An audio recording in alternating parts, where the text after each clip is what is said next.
watch out for the smart power prediction because at some point in the game, a poll will show up. You only have until the timer runs out to comment your prediction with the hashtag SmartPowersMPL S11. If only I had a chance to say hard pass for the predictions of the day, I would. Everyone, that's what Reptar wrote down on the power on the sheets, right? Yeah. I don't want to vote anymore. I don't want to predict anymore. Because yesterday it was all flip for me, and now we're at the lower bracket with two world-class champions. Now we're heading to the game. It's game number 1, first series of the day. Kyle TZ and Carl TZ on camera. So far, they're doing their things on their own, and let's start this game. Now, I'm really wondering how is Carl TZ feeling right now, right? He started the day with an assassin versus assassin challenge against Kyle. Does that mean he's feeling better? Does that mean he feels like he is up to the task? I feel like after going up against Irad yesterday, it's like, man, this kid reminds me of myself. I feel like I gotta bring him back. And I was called the child, the prodigy. Yeah, I gotta bring back my lance back. True, because someone in the fans called him the child prodigy, and maybe that way to bring back the heat on how he started his journey back in seasons before, on how the Lancelot was one of his signature picks. Yeah. Well, I mean, I still consider that a signature pick for Carl TZ, but with the jungle picks here, the Hellcurt pickup stops Echo from being honest when they're engages. The timing of BREN Esports with utilizing the Dark Knight Falls of the Hellcurt is great. That's why this pick is so good for them, because they know it stops anything that their opponents want to do. BREN Esports with Dark Knight Falls down, they immediately go on hunting mode because the members of their opponents are blind. I just gotta say, this Hellcurt pick of BREN Esports has never failed, not even once on the regular season. Yeah, I think with the pick of the Hellcurt, they want to go fast and furious, right? So expect when you hit level 4, BREN Esports will want to activate Ogwen right away. Try to get that Valentina advantage, that Hellcurt advantage. Yeah. Let's see if we'll get the FNF here in the first turtle of the game. Yawi brought low. Oh, there it is. They're going in, and they're going hard. Carl TZ, he's not wasting any time. Gets a retribution on the turtle. Carl TZ also goes down, and there goes the early game advantage of BREN Esports. And Yawi, he's also making sure that Ogwen will also suffer for the consequences of their actions. That is not how you want to start a game against the world champs. BREN Esports, Echo, it feels like they got blinded, but they said, no, we'll just keep fighting. Yeah. And they made it work. Yawi with a beautiful hook to cap off that victorious clash for Echo. 2 kills for Carl TZ plus a turtle. I just gotta say that he can do that. He can play Mobile Legends with blindfolds on. With his feet. With his feet. Carl TZ still on There has to be a superpower. the right point in hitting that retribution button. And it's just amazing how they're trying to bounce back from yesterday's strong fight up against RSG. Oh, I also have to bring it up, right? I think Carl TZ, he was playing well up until maybe game 4, maybe he ran out. Yeah. So maybe Echo, the plan here is to speed things up so that, his injury doesn't affect him too much coming into the series. Yeah, it is a factor that has to be discussed in sports. Super Marco dodges the hook there. It is big factor. Of course, as much as possible, you want to be comfortable playing the game and sport that we love. But Carl TZ is going through it. But definitely that isn't a reason or anything to downplay the achievements of their opponents, especially RSG yesterday. Injury or not, RSG was tremendous in their victory against Echo. Yeah, from all 5 games. Amazing performance. Flap TZ is going to be targeted by 2.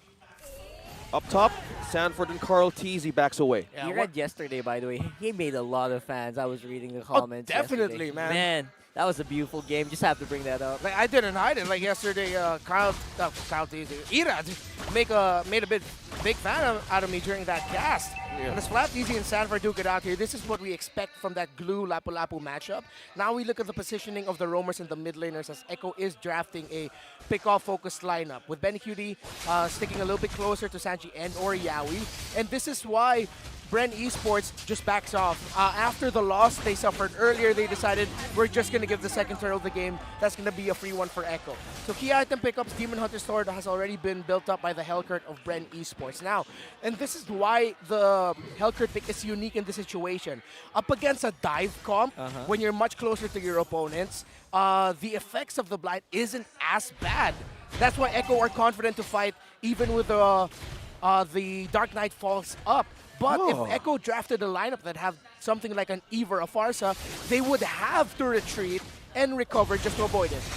Yeah, and I don't know if Carl TZ can recover from that because he absorbed almost all the crowd control and there was just no way from him out of there. Yeah, and two members were far away up top, probably protecting Benny Cutie. And something tells me from what Renmar is saying, Echo knew this was going to happen. BREN using the Hellcurt, and now they had their first additional kill for this match. Yeah, it's not a foolproof strategy. Like, sometimes people are going to get picked off with this lineup like this. You just can't help it. Ooh!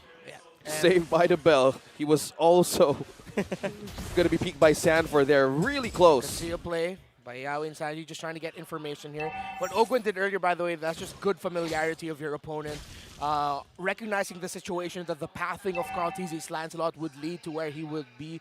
And then the positioning of Ogwin just saw Carl TZ in the perfect spot. And with the members of BREN there, good call for that pickoff. Now with this 4v4 here around in the mid, it might be down to a shrub check by one of the roamers to decide it. As Carl TZ paths stop, he's going to be looming around the turtle first.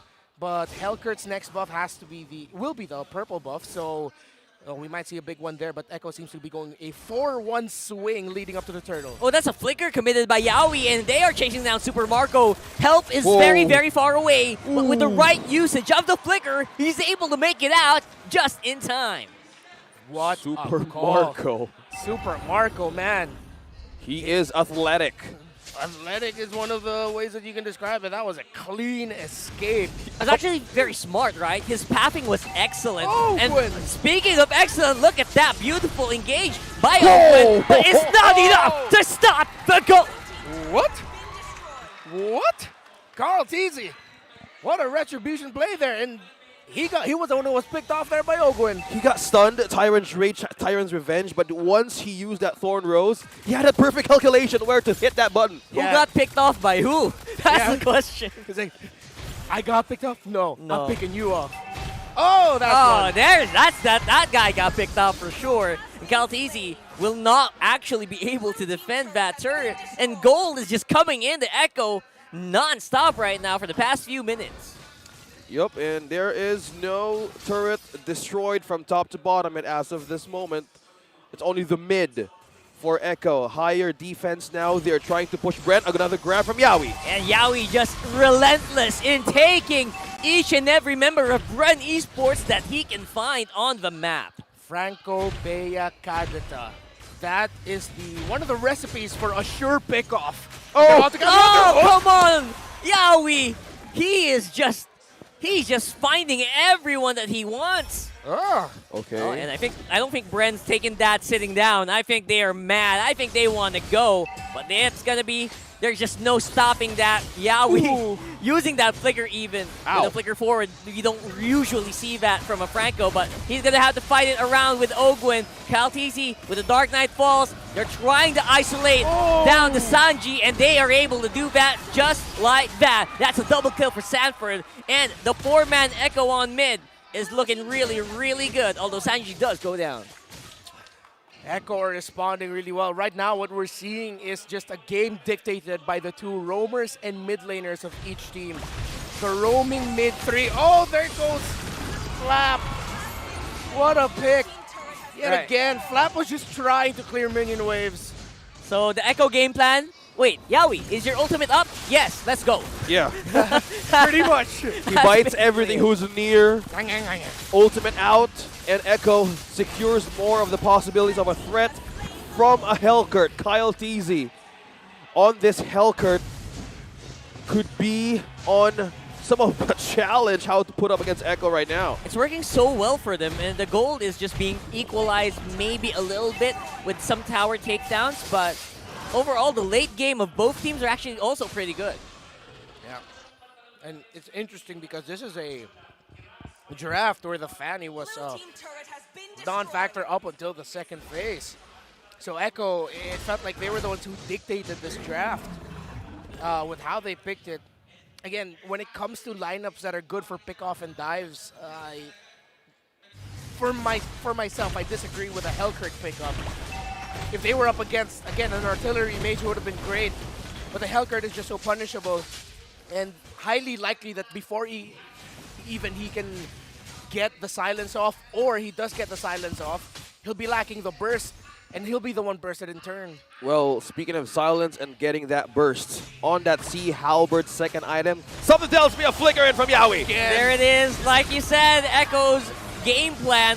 Yawi ultimate, Bloody Hunt, let's go, but Ogwen, there's a counter flow. They want to go as well. They're fighting under the tower, but Kyle TC will still fall. Siege is very strong for Echo. They still got some minions on the bottom, and they want to take down that inhibitor turret. Echo are just running away, but I have to correct myself. They are swimming away with this. Swimming away. The Orcas are swimming. Sanji's entries have been immaculate. And of course, we can talk about Yawi and how he's been starting everything for Echo, but the response of Echo as a team, specifically Sanji and Sanford, the Sanford duo, is what's stopping BREN from being able to respond properly. The Sansan brothers. Now they're back at it again for the duo. Now something tells me the only one here for BREN Esports is Super Marco that has the damage.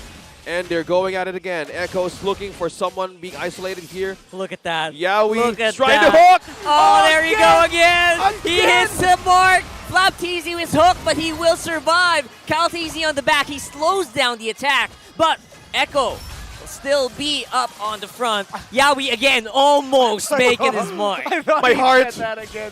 I thought that was... Pretty sure that's what BREN Esports heard. Not the drums of Echo, but their own heartbeats. Yawi on this Franco. I felt that. I totally felt that. I was thinking somebody could get hooked another one from that engage. Almost. It was a hair away, man. I swear. Okay. With the lead that Echo has built right now, 7.5. What's the comeback potential? How is BREN going to see an avenue here on taking the strength of Echo right now? Oh, they do it by 1 or 2 pickoffs in a team fight. It has to be the counter. Because right now, with what they have, it'll be difficult for them to try and initiate just onto one.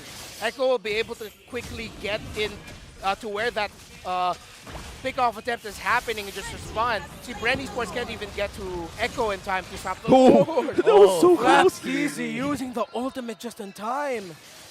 That was almost, like, literally a pixel away this time around. Yeah. Not a hair away, a pixel away. Yeah. Oh, man. Yawi's hooks is just on the A game right now. And look how behind Super Marco is in terms of the gold and the items. 1, 2 more major ones coming up here for BenQt. Just looking out for the House Claws on the Baytrix. If he wants more regen out of that. And the jungle difference. Look, 3 items for Kyle TZ. Almost fully built. That hybrid build Lancelot. 2 defensive items. A War Axe and then a Hunter Strike. Okay, will that physical penetration reach the defense of Echo that has been built as of this moment? And now they're going in, trying to penetrate the base. Flap TZ. Oh, the flicker from There you Echo. go, Ogwen. He's trying to take 2, but Sanford's the only one who's stunned up. Yeah, we able to mobilize a little bit. Ogwen will get taken out by BenQt on the back. He's relatively safe. Kyle TC diving in. BenQt's low, but he will still go. Go, go, go, and that's a double for the marksman of Echo. And the Lord's on the bottom as well. That's a triple for the Storm. And that's going to be Echo taking game number 1. Hot start for the Orcas on the back of Yawi's play on that Franco. The responses of Sanji and Sanford. That's game 1 for Echo. Talking about waking up from a great fight yesterday, and now this is just the world champs going back on their feet. Oh, wow. And we mentioned it right there in the end. The potential comeback for BREN Esports would be initiate or counter, try to pick off 2. Ogwen caught 2 right away with his Siren's Rage. But as we discussed, Echo will be able to counter. BREN doesn't have the damage yet, even though that's a Malefic Roar, Demon Hunter Sword, and I believe a Sea Halberd on that Hellcurt. It's not enough at that moment. They were behind 10,000 gold. Agree. And I think the unsung hero of that whole fight, it has to be BenQt. All throughout all of this, with a Hellcurt on the enemy team, he manages to stay alive and do the damages necessary for Echo to take that win. And this is the first time that the Hellcurt for BREN Esports hero pool has been had a loss Yeah. throughout the season. Yeah, and that's that was true. that was a really hard time for Kyle Teese to bounce back, because you've mentioned about the Sea Halberd, instead of being in the full-on physical damage power, that's just purely on the defense mode, getting that last-minute shield Yeah. from a Sea Halberd. And obviously, the most obvious factor, right, is Yawi. Yeah. This Yawi game, man. Yeah, the hooks, the entries, the flicker, bloody hunt, perfect timing. And yesterday, I have to admit, Yawi had some off-timing entries against That's true. RSG, punish, especially his Grok play. It seems like Yawi woke up today, I want to make up for it, and he had a near-perfect game on this Franco. No deaths. No, that's a perfect game for Yawi and his Franco. Now, let us break things down a bit. Midnight, what happened to game number 1? It's Echo winning this one.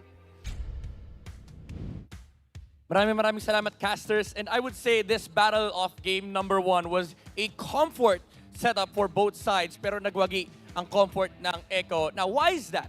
Alamin natin dito sa ating analyst stand. O nga pala si Midnight, natin i-breakdown kung ano nga ba yung mga naging factors bakit nanalo dito ang Echo laban sa BREN. Well, number 1, it's the nature of the draft. Makikita natin dito sa drafting setup sa atin for both sides na mas aggressive, I would say, yung heroes ng Echo. Dahil nga, meron silang mga pampasok, at nabanggit nga ng mga Filipino casters natin, meron silang synchronized diving, kumbaga, with the Franco, Lancelot, and Kadita. Super aggressive, hindi nga super, hyper-aggressive ng lineup ng Echo. And kapag tinignan naman natin yung lineup ng BREN Esports, medyo naghihintay pa sila dito ng mga key timings. Kasi parang yung nature ng damage nila, it's slow DPS, coming up from the Valentina. Although meron naman silang inherent damage from the Hellcurt. Problem is, kapag tinignan mo yung lineup naman ng Echo, parang yung mga sasalo ng damage, okay lang sa kanila. Willing silang tangkihin yung mga damage na yun. And actually, nagtatranslate sa playstyle. Every single clashes na ini-initiate ng Echo, laging pumapasok si Sanford, laging pumapasok si Cartesi sa mga backline, para lang masigurado nila na hindi aabot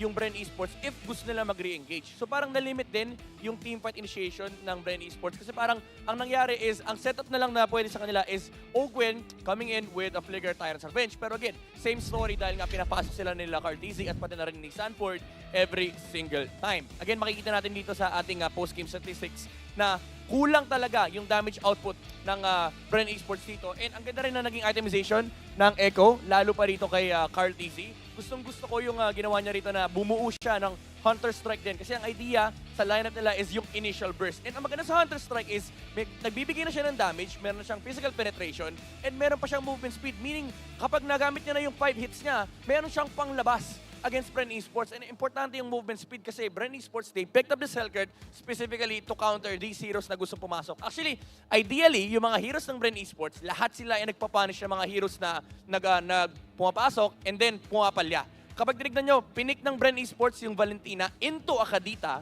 knowing na itong matchup na to ay medyo dehado para kay Few, pero pag inisip mo nga naman, medyo malakas yung re-engage potential ng BREN Esports. Pero yung itemization ng Echo allows for more resets coming up from both the Lapu-Lapu and the Lancelot. Again, look at Sanford. Grabe yung damage niya rito with the Hunter Strike, Bloodlust Axe, of course, amplifying yung kanyang spell bump. With the addition of the Festival of Blood, tumataas yung kanyang spell bump dito. I think he is sitting around 32% spell amplification. So talagang every time na may tatamaan siya ng kanyang mga skills, ay bumabalik lang ang kanyang buhay. Looking at the teamfight participation, ganun nga ang naging story natin. 80% for Sanford ang kanyang kill participation dito. And also si Yawi, commendable yung naging performance niya dito kasi dito mo makikita yung heavy commitment ng Echo na hindi sila nag-hesitate. Kahit hangin, hinuhook ni Yawi. Kasi mali mo, may hero, di ba? Pag walang hero, edi cooldown. Kapag may hero, maganda yung makukuha ng Echo. Kasi nandoon lagi yung highlights ng Echo na every single hook may kasunod na burst na nanggagaling kay Sanji, and then titingin na si Cartesi sa may bandang backline. By the way, quick trivia lang, si Yawi ay namatay 13 minutes in. Hindi siya namatay for the entirety of the early to mid-game. And that allowed for 100% uptime sa pressure against BREN Esports. And that meant na nauubusan ng resources ang BREN Esports. Hindi na nga tayo umabot sa point na naging factor yung carry ng BREN. Kaya naman, siya ang ating MVP dito sa game number 1. Again, Tristan Cabrera with the hooks. Dinadala ika nga sa Yawi's Food Hub ng Echo. And ito yung pinaka-importanting aspect ng game kasi ng Echo. Kumbaga, marami tayong nabanggit kanina about yung teamfight initiation, teamfight prowess, yung kanilang tankability. Pero it was the mere pressure of the Franco in this game. Ito yung comfort talaga ng Echo, yung binabanggit ko kanina, yung kanilang signature play style. Although comfort din naman, you would say, yung nakuha ng BREN Esports. Pero ito kasi yung inherent nature ng mga lineups.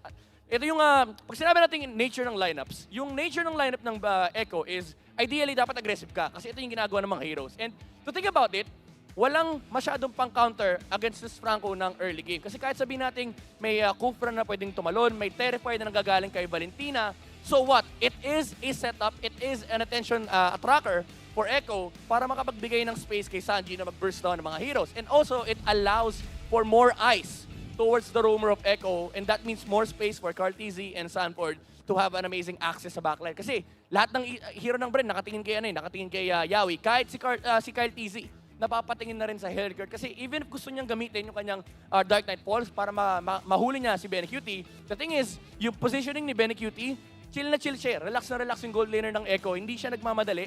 Hindi siya kagad nagpa-participate sa mga fights. Kasi alam niya, importante yung kanyang positioning in this game. Importante na hindi siya namamatay. Okay lang mamatay sila Carteezy, sila Yawi, kasi trabaho nila yan. Trabaho nilang magpunta sa frontline, and kapag nagamit na yung mga skills, doon lang nagpapakita si BeneQt. Of course, nandun din naman yung kanyang supplementary damage kapag may nahuhook si Echo. Pero again, BREN Esports, every single time na gusto nila mag-re-engage, lahat sila nakatingin kay Yawi. And sobrang tindi ng laro ni Yawi kasi imagine niyo, ganoon na nga yung status ng game, lahat ng hero ng BREN nakatingin doon sa Franco, pero he only died once. And ang gusto ko dito is, alam ng Echo na pagdating yung mid to late game, pwede mong patayin kagad yung mga frontliners ng BREN Esports. Walang hesitation.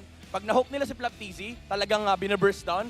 Pag nahuli si Ogwen, or pag pumasok si Ogwen, nagre-react kagad yung Echo. Patayin kagad natin to, pre. Patayin kagad natin yung Kufra. Ganun yung most likely siya nagiging shot call ng Echo. Kasi again, tama nga naman sila. Paano nga naman lalaban ng BREN? Paano nga naman sila magre-engage? Kulang pa sa damage ang BREN Esports at that point. And again, hindi na tayo umabot sa teritoryo na kayang lumaban ng BREN